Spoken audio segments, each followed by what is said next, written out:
जिसे भुलाए कई साल हो गए कामिल, जिसे भुलाए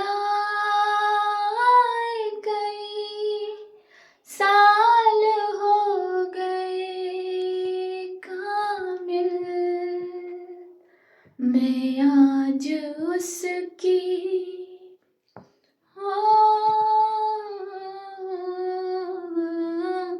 मैं आज उसकी गली से गुजर गया कैसे, मैं आज उसकी गली से गुजर गया कैसे, ये जहर मेरे लहू में उतर गया कैसे, मैं होश में था तो फिर उस पे मर गया कैसे, मैं होश में था तो फिर उस पे मर गया कैसे, ये जहर मेरे लहू में उतर गया कैसे, मैं होश में था। नमस्कार। कैसे हैं आप सभी? मेरी दुआ और उम्मीद तो दोनों है कि आप सभी बहुत अच्छे होंगे और बहुत अच्छे कार्य कर रहे होंगे। तो स्वागत है आपका, अभिनंदन। Welcome to my channel R only love. तो चलिए थोड़ा सा पिछले किस्त का हाल जान लेते हैं बिना वक्त ज़ाया किए। शिखा के एंगेजमेंट का दिन आ जाता है, रावी का आना पॉसिबल नहीं हो पाता और यही एक लौता कारण होता है कश्यप के आँखों के खालीपन का और उसके होठों के बेरंग हो जाने का। उसके बाद दोस्त हो तो शिवी जैसी हो वरना ना हो, ये लाइन शिवी पर बिल्कुल सिद्ध बैठती है, सिद्ध करती है वो, और उसी के मुताबिक एक कार्य करती है कि कश्यप को सीधा लेकर आ जाती है रावी के पास। जब दो दिल एक दूसरे से मिलना चाहते हैं तो एक दूसरे को अपने ओर खींच ही लेते हैं। तो फिर रावी और कश्यप के बीच जो पल होते हैं ये तो आप सभी को मालूम है, बिल्कुल आप लोगों की इमेजिनेशन से बिल्कुल परे, इन द सेंस बिल्कुल अपोजिट। इसी बीच रावी की मम्मी और पापा के बीच में एक कन्वर्जेशन होता है जिसमें पापा की बेरुखी साफ साफ नज़र आती है। उसके बाद कश्यप के घर से कॉल आता है और इन दोनों को अलग होना पड़ता है।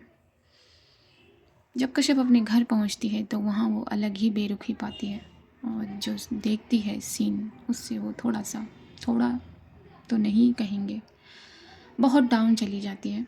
बस यही है रिकैप। आप क्या सुनने लगे? चलिए हम आपको आगे सुनाते हैं। उन साज सिंगार वाले सामानों को टटोलते हैं।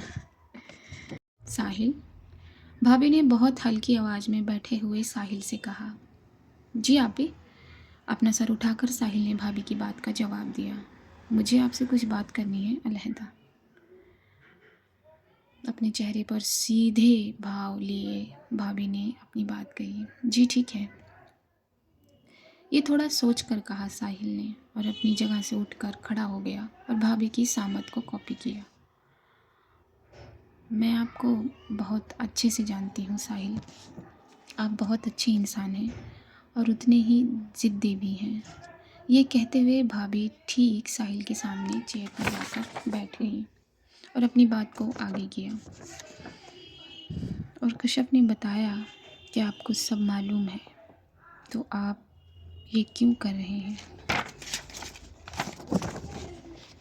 मैं कुछ समझा नहीं आपी। अपनी भवों को थोड़ा सा सिकोड़ कर साहिल ने कहा।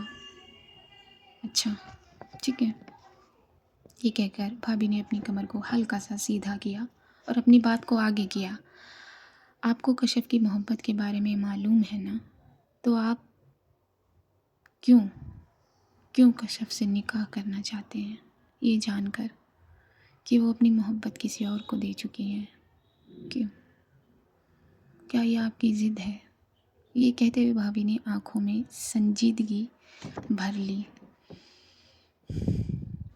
भाभी की ये बात सुनकर साहिल हैरान हो गया। क्या आप ये जानती हैं आप ही? और उसी हैरानी के भाव से उसने भाभी से सवाल किया। हाँ, मैं सब जानती हूँ, मुझे सब मालूम है, भाभी ने उतनी ही सादगी से उसका जवाब दिया। तो घर में भी? साहिल ने अपने लफ्ज़ों को ये इतना कहकर रोक दिया। हाँ, हमारी बच्ची ने अपने घर में सबको बता दिया है अपना हाल, अपने दिल का हाल, जो वो चाहती हैं वो। तो इसलिए मैं आपसे पूछ रही हूँ, आप सब जानते हुए क्यों कर रहे हैं ऐसा? इस निकाह से पीछे हट जाओ साहिल, अपने कदमों को पीछे खींच लो। भाभी ने अपनी बातों को सीधे साहिल के सामने रख दिया, बहुत मुलायम तरीके से। लेकिन क्यों आपी? और मैं हैरान इस बात पर हूँ कि आप सब जानने के बाद ये कह रही हैं। आपको तो मेरा साथ देना चाहिए। मुझे हैरानगी इस बात की है कि आप ऐसी अननेचुरल चीज़ों को जानकर भी चुप हैं और इन्हें बढ़ावा दे रही हैं, और उल्टा आप मुझे रोक रही हैं। आपको मेरा साथ देना चाहिए कश्यप को ठीक करने में। साहिल की ऐसी बात सुनकर भाभी की नज़र हैरान रह गई। उन्हें गुस्सा भी आ रहा था, लेकिन उससे ज़्यादा वो साहिल की इस बात पर हैरान थी।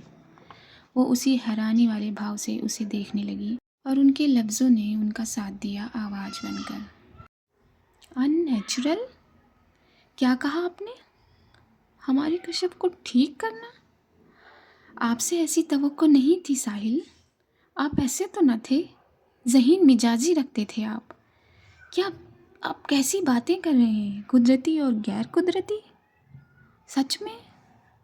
भाभी अपनी बात कहकर हैरान हो गई।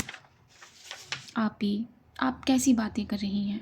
आप ये चीज़ समझ नहीं पा रही हैं कि ऐसे रिश्तों की जगह कहीं नहीं है, ना माशरे में और ना हमारी ज़िंदगियों में। साहिल ने अपनी बात बड़ी बेबाकी से कही, जैसे उसे अपनी बात पर बहुत प्राउड फील हुआ, और उसकी इस प्राउडनेस को उसके शोल्डर साफ साफ दिखा रहे थे। माशरे का तो मैं नहीं कहूँगी, ना जानती हूँ, लेकिन ज़िंदगियों में ये अपनी पूरी जगह रखते हैं साहिल, क्योंकि मोहब्बत में गैर कुदरती और कुदरती नहीं होता। अल्लाह ही ने मोहब्बत को बनाया है, अल्लाह ही ने ये सारी कायनात को खड़ा किया है, और अननेचुरल नेचुरल जिसे हम डिवाइड कर रहे हैं वो सब उसमें शामिल है साहिल। सब अल्लाह ने बनाया है। आप कौन होते हैं ये बताने वाले? हाँ, आप मेरे भाई हैं, इसलिए मैं आपको बहुत सहज तरीके से समझा रही हूँ। निकाह उस शख्स से किया जाता है जिसके आप हो जाएं और वो अपने आप को सुपुर्द कर दे आपके। मगर जो पहले ही किसी और का हो चुका है वो आपका कैसे होगा? वो कभी कभी आपका नहीं हो सकता, चाहे आप कुछ भी कर लीजिए। अगर हमारी कश्यप के लिए किसी और ने ये कहा होता तो मैं उससे ऐसे ना बात करती। तो मान जाइए साहिल, हम मना करें इससे अच्छा है आप बात को समझें और अपने कदम पीछे ले लें। आप इतने समझदार हैं कि आप मेरी बात समझ जाएंगे, वरना तकलीफ़ आपको ही होगी, क्योंकि मैं अपनी बच्ची को ऐसे रिश्ते में नहीं जाने दूंगी जिसमें वो बंध जाए, जिसमें वो अपने आप को ख़त्म कर ले। नहीं साहिल, मैं ऐसा नहीं होने दूंगी। और रही बात मेरी बच्ची को ठीक करने की, तो उसकी चिंता, उसकी उसकी फ़िक्र आप मत करिए। लेकिन हाँ, मुझे इस बात का अफ़सोस ज़रूर रहेगा कि मेरे भाई ने ऐसी बात की। भाभी ने अपनी बात को पूरा किया, और उनकी बातों को सुनकर साहिल की आंखें लाल हो रही थीं। ये सारी बातें सुन लेने के बाद साहिल ने अपनी जॉ लाइन पर प्रेशर डाला और यहाँ से अपने कदमों को बाहर की तरफ कर लिया और भाभी अपनी नज़रें उस पर तब तक रखती जब तक वो यहाँ से चला नहीं जाता। गुड इवनिंग सर, नर्स ने अंदर आते हुए रावी के पापा को देखकर कहा। गुड इवनिंग, उसका जवाब पापा ने सर हिलाकर बड़ी अच्छे से दिया और अपनी नज़रों को रावी पर किया। आप हटिए, मैं करता हूँ, रावी को सहारा देकर उठाने वाली नर्स से पापा ने कहा और वो नर्स पीछे हट गई। कैसा है मेरा बेटा? पापा ने रावी के बैग को सपोर्ट दिया तकिए से और अपनी बात कही। उनके शब्दों को सुनकर रावी का दिल नम हुआ और उसने अपनी पलकों को नीचे की तरफ धकेल दिया और कहा, मैं ठीक हूँ। बस उसके लफ्ज़ इतने ही थे। ये खिंचाव महसूस करके पापा का भी दिल बेचैन हो गया। इनके बीच कभी ऐसा तनाव नहीं था, इतनी चुप्पी नहीं थी, ये खिंचाव नहीं था जो पापा को परेशान कर रहा था।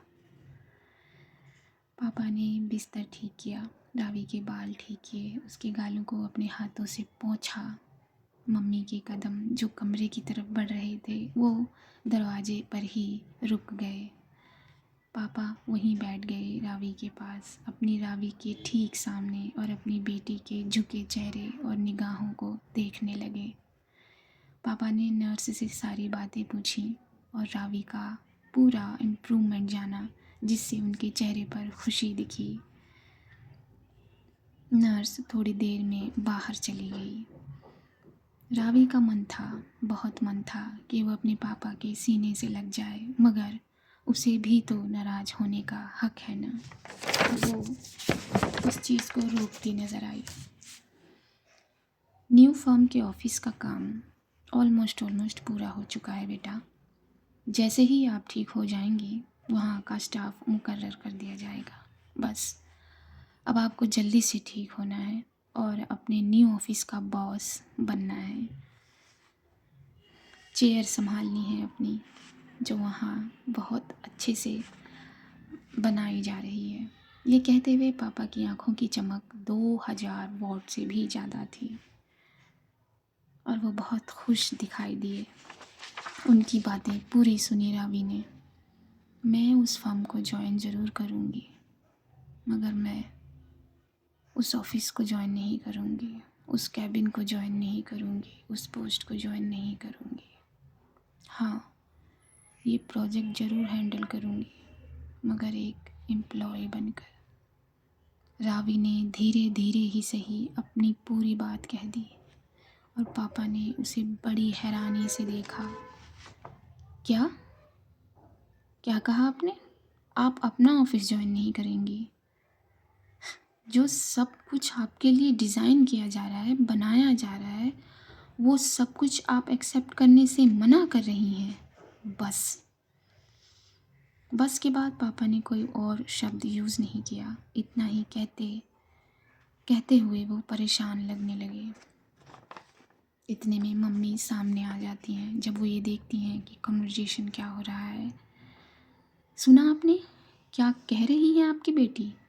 ये जो मैं इतना बड़ा एम्पायर खड़ा कर चुका हूँ, ये उसे एक्सेप्ट करने से मना कर रही हैं। एक एम्प्लॉय बनकर काम करेंगी।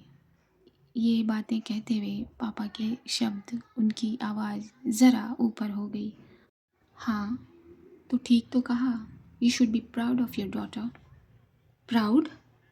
ये सारा कुछ इन्हीं का है और इसे ना एक्सेप्ट करने के लिए मैं इन पर प्राउड फील करूं?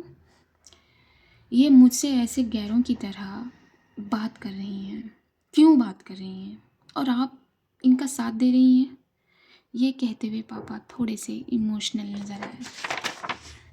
जी, मैं अपनी बेटी का साथ दे रही हूँ और मैं अपनी बेटी का हर फैसले में साथ दूँगी। मम्मी ने भी बड़ी प्राउडली कहा। उनकी इस बात पर रावी की नज़रें उन पर आकर टिक गईं।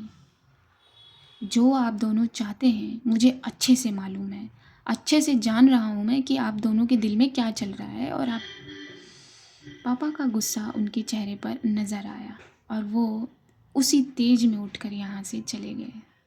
वो जानते थे कि वो कुछ आगे बोलेंगे, तो शायद रावी को हर्ट हो और रावी की तबीयत, उसकी हाल अभी ठीक नहीं।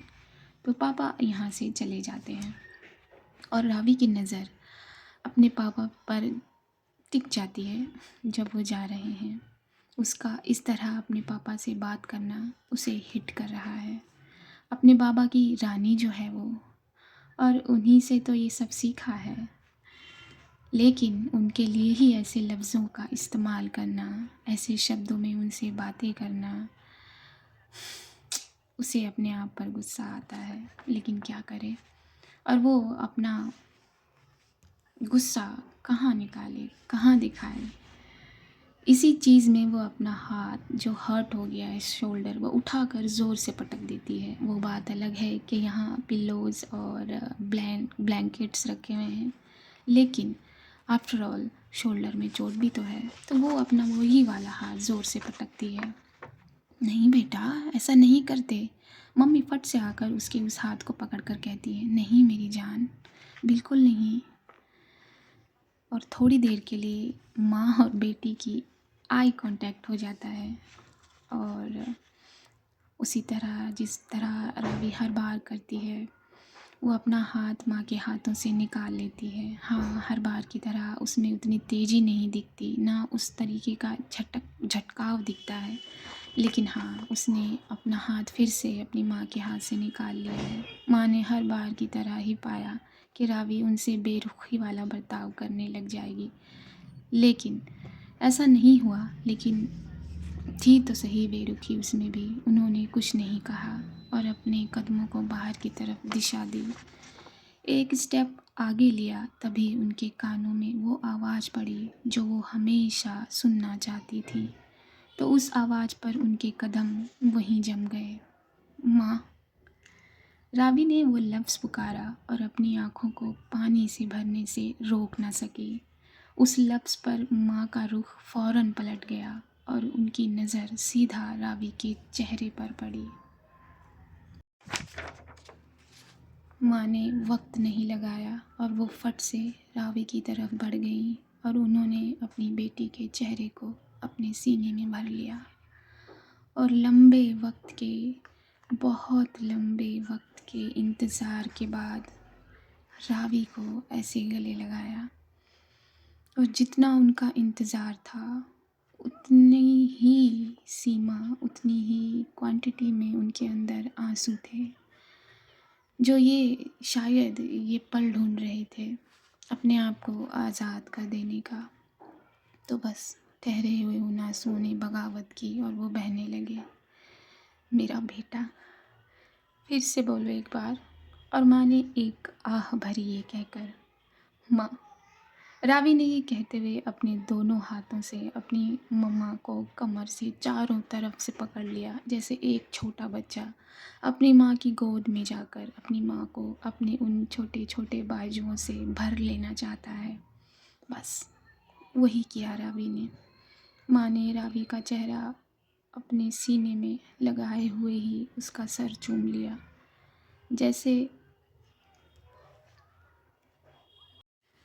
जैसे माँ को वो राहत मिली हो जो बरसों से वो तलाश कर रही थी, जिसे पाने के लिए वो न जाने क्या करना चाहती थी और कौन सा जतन कर लेना चाहती थी। उनकी आँखों से पानियों की जो धार थी वो रुक नहीं रही थी, ना कट रही थी। जो धार उनकी आँखों में थी, वही धार सुकून वाली उनके दिल में थी। और उन्होंने अपनी बेटी को कसकर अपने सीने से लगा लिया। जो आंसुओं की धार माँ की आंखों में थी, रावी की आंखों ने भी उन्हें कॉपी किया और वो भी अपनी माँ को ज़ोर से गले लगाकर रोने लगी। वो रावी जो कभी आंसू नहीं निकालती, न कश्यप के सामने न किसी और के सामने, लेकिन आज वो अपनी माँ की गोद में थी। क्या मैं अंदर आ सकता हूँ अब्बू? भाई ने अब्बू के कमरे के दरवाजे पर नॉक करते हुए कहा। हाँ हाँ बेटा, हम आपको ही बुलाने वाले थे, आइए। अपने टेबल पर अपनी हाथ की बुक रखते हुए अब्बू ने कहा। कोई ज़रूरी काम तो नहीं था ना अब्बू? भाई ये कहते हुए अंदर आ गए। हाँ हाँ, आपकी बहन की सगाई के बारे में बात करनी थी। अब इससे ज़रूरी तो कोई और काम हो नहीं सकता ना। जी अब्बू, कश्यप से ज़रूरी तो कुछ भी नहीं, इसलिए मैं आपके पास आया हूँ अब्बू। भाई ने अपने शब्दों को सीधा किया। क्या बात है, इतनी संजीदगी? क्या हुआ, इतनी संजीदा क्यों लग रहे हो बेटा? बैठो। अपने लफ्ज़ों को थोड़ा सा धीमा किया अब्बू ने और भाई से बैठने के लिए कहा।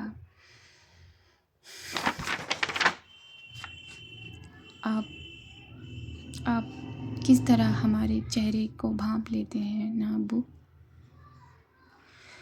बचपन से लेके अब तक आप हर भाव हमारा भांप लेते हैं, है ना? हाँ बेटा, क्योंकि हम आपके वालिदैन जो हैं, हमारा काम है ये, हमारा प्यार है ये। जी अब्बू, मगर अब्बू की बात का जवाब देते हुए भाई अपने 2 शब्द कह के रुक गए और उनके शब्दों को आगे किया अब्बू ने। मगर क्या? अब्बू ने भी सीधा सवाल कर दिया। मगर आप कश्यप बेटा की बेचैनी क्यों नज़रअंदाज कर रहे हैं अब्बू? क्योंकि मैं जानता हूँ कि आप बाखूबी समझ रहे हैं उनकी बेचैनी को। ये कहते हुए भाई के शब्द भारी हो गए और उनकी आंखें भी पानी से भर गईं।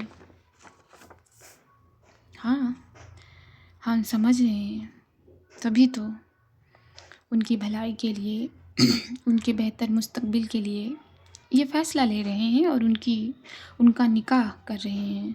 ये कहकर अब्बू ने अपनी गर्दन को सीधा कर लिया। कैसा बेहतर मुस्तकबिल अब्बू, कैसा बेहतर? जहाँ उनकी खुशियाँ ही नहीं होंगी, वो मुस्तकबिल कैसे बेहतर हो जाएगा अब्बू? इतना कहकर भाई चुप हो गए। ये किस किस्म की बातें कर रहे हैं आप? अब्बू के शब्द कड़क हो गए।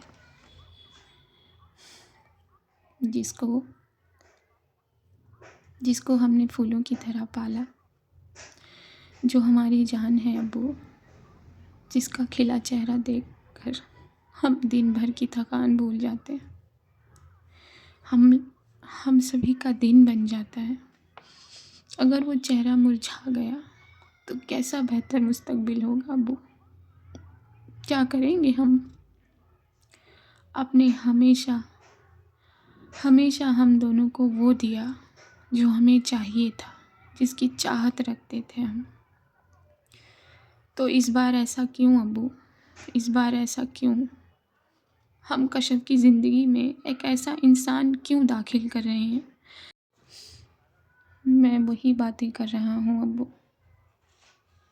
जो मुझे शायद आज से पहले कर लेनी चाहिए थी। जिसको हमने फूलों की तरह पाला है, जो हमारी जान है, जिसका खिला चेहरा देखकर हम दिन भर की थकान भूल जाते हैं, जिनका चेहरा देखकर हमारा दिन बन जाता है। अगर वो चेहरा मुरझा गया तो हम क्या करेंगे अब्बू? ये बात मुझे सोने नहीं दे रही, इसलिए मैं आज आपसे बात करने आया हूँ। आपने हमेशा हम दोनों को वो दिया जो हमें चाहिए था, तो इस बार ऐसा क्यों अब्बू? क्यों? हम कश्यप की ज़िंदगी में एक ऐसा इंसान क्यों दाखिल कर रहे हैं जो शायद उन्हें नहीं चाहिए?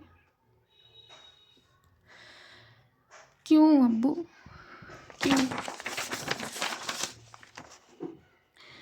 जिस इंसान के साथ उन्हें उम्र गुजारनी है, अगर वो ही चाहता नहीं होगा तो वो क्या करेंगे?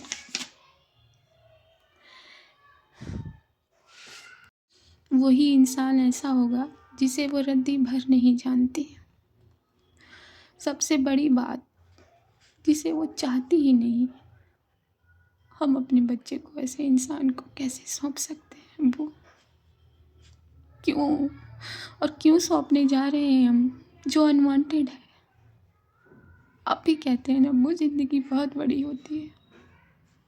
तो अब्बू, हम अपनी कश्यप को ऐसे हाल में कैसे छोड़ सकते हैं, कैसे डाल सकते हैं ऐसे हाल में जहाँ उनको ये सारी ज़िंदगी, ये पूरी ज़िंदगी एक ऐसे इंसान के साथ बितानी पड़े जिस इंसान को वो चाहती ही नहीं है।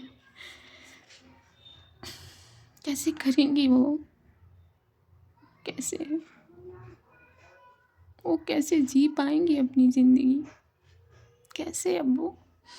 हम अपनी कश्यप को बहुत अच्छे से जानते हैं, वो हमारी बात मान भी लेंगी मगर, और जिएंगी भी, मगर खुद को मार कर, वो खुद को मार कर फिर हम क्या करेंगे, ये जानकर कि हमारी बच्ची, हमारी जान अपने आप को, अपने अंदर की कश्यप को मार कर जी रही है, तो हम कैसे जी पाएंगे? कैसे अब्बू, कैसे? भाई अपनी बात को, अपने लफ्ज़ों को सीधा कहते चले गए। भाई एक जवान इंसान है, एक जवान आदमी है, लेकिन उनकी आंखों से पानी ऐसे झरझर बह रहा है जैसे किसी झरने से हल्की हल्की सी एक लय निकल रही हो पानी की। और अब्बू चुपचाप अपने कदमों में बैठे भाई की बात सुन रहे हैं, और भाई अपने शब्दों में कुछ और अक्षर जोड़ते हैं। आपने हमसे ज़्यादा ज़िंदगी जानी है, तो आप बेहतर समझ सकते हैं अपनी ज़िंदगी में एक अनवांटेड इंसान कैसे कोई एक्सेप्ट कर सकता है अब्बू। और हम अपनी अपनी बच्ची, अपनी कश्यप की ज़िंदगी में एक ऐसे इंसान को दे रहे हैं। क्या ये सबसे बड़ा गुनाह नहीं कर रहे हैं हम? क्या ये गुनाह नहीं है अब्बू? हाँ, ये गुनाह ही तो है। अल्लाह हमें इसके लिए कभी माफ़ नहीं करेगा, कभी माफ़ नहीं करेगा अब्बू, कभी माफ़ नहीं करेगा। ये शब्द कहते हुए भाई अपना सर अब्बू के घुटने पर टिका देते हैं। मुझे माफ़ करिएगा अब्बू, मैंने आपसे ऐसे बात की, मगर मैं अपनी बहन को, अपने बच्चे को ऐसे नहीं देख पाऊँगा, नहीं देख पाऊँगा अब्बू, नहीं देख पाऊँगा। भाई की बात, उनके एक एक लफ्ज़ अब्बू चुपचाप सुनते चले गए, और भाई अब्बू के कदमों से उठकर अपना सर झुकाए, अपनी नज़रें झुकाए, अपनी आँखों में पानी लिए यहाँ से बाहर की तरफ निकल गए और अपने कमरे में चले गए। भाई अब्बू के कमरे से अपने कमरे के जाने के बीच में हॉल है जहाँ कश्यप और भाभी बैठे हैं, जो अब भाई को देख लेते हैं। भाई को क्या हुआ? कश्यप ने भाई का चेहरा देखकर भाभी से की तरफ देखकर ये कहा, कुछ नहीं बच्चा, कुछ नहीं, आप परेशान मत हो, मैं देखती हूँ। कश्यप अपने भाई को ऐसे देखकर डर गई, और भाभी ने उसे समझाया कि कुछ नहीं हुआ। भाभी ने कश्यप को पुचकारा और उससे कहा, कुछ नहीं हुआ, हम देखते हैं, आप परेशान मत हो। उसके सर पर हाथ रखकर उसके गाल को सहलाकर भाभी भाई के कदमों के पीछे चली गई। और बस आज के इस पार्ट में इतना ही रखते हैं, इस पार्ट को इतना ही शॉर्ट रखते हैं क्योंकि बड़ा इमोशनल हो गया ये। देखते हैं आगे क्या होगा और क्या नहीं, और दुआ करिए कि ये दोनों मिल जाएं। भाई की बात कही एक बात ठीक है जो अब्बू से वो कह रहे हैं, लेकिन सारी चीज़ें इस लेकिन वर्ड पर आकर रुक जा रही हैं। तो देखते हैं, आगे बढ़ते हैं, आगे के सीक्वेंस हम जानेंगे किसी अगले ही भाग में। और मैं बहुत थक गई हूँ and I am not feeling well, तो इसलिए मैंने ये पार्ट इतना ही शॉर्ट रखा। बाकी एक बात हुई कि रावी आज अपनी माँ की बाहों में है, तो अच्छा है उसके लिए। शायद आपकी दुआओं का ही असर है ना। हाँ, आपकी दुआओं का ही असर है। चलिए अब लोग मुझे दीजिए इजाज़त। बाकी अपने पेरेंट्स का ख्याल रखते रहिए, मुस्कुराते रहिए। मैं मिलूँगी आपसे अगले किसी भाग में, तब तक के लिए नमस्कार।